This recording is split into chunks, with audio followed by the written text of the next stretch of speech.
Hey, it's Mark Weiss. I've got a lesson for you today, one from Credit Suisse, the very large international bank. I read a piece in the Wall Street Journal that the large shareholders are now apparently advocating for the removal of the board. This follows a financial scandal, an investment scandal that impacted the bank. But this podcast and video isn't about Credit Suisse. It's about taking that lesson and seeing how you can use that in a medical group. So any group that's larger than a physician or two, certainly one that's into the dozens or larger of owners, has some type of governance structure, whether it's a strong leader, in essence, a benevolent dictator who is placed in that position and can't be removed except for some egregious action, or more likely it's some type of a board, like the Credit Suisse board, whether you call that board the management committee, whether it's a true board of directors, whether it's a group of managers of a professional LLC for a medical group. It doesn't matter.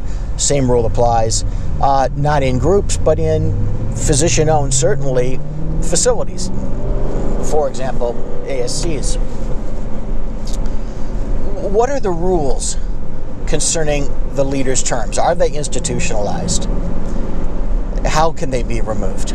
If they're not institutionalized and they're elected, let's say, on a yearly basis or on some rolling basis or every 3 years, whatever, how much freedom is actually given to those leaders to lead without fear of being removed? Can they easily be removed? The problem is that when leaders believe they can easily be removed, they begin playing like politicians to the crowd, like a member of the U.S. House of Representatives. 2-year term, they're always running for re-election. So do they take action that's bold? Do they take action that's controversial? Not usually. In other words, it might be controversial to somebody on the other side of the aisle, but it's generally not controversial in terms of the people who elected them. So they're always like an actor or actress playing to the crowd. You don't want your leaders to play to the crowd. You want your leaders to be shocked if there's a move to remove them. You want them to know that if they have a 3-year term of office, that it's almost a certainty that they will be there for 3 years, barring an egregious act. Now, we can always argue what an egregious act is. In the Credit Suisse case, maybe there was an egregious act, maybe there wasn't.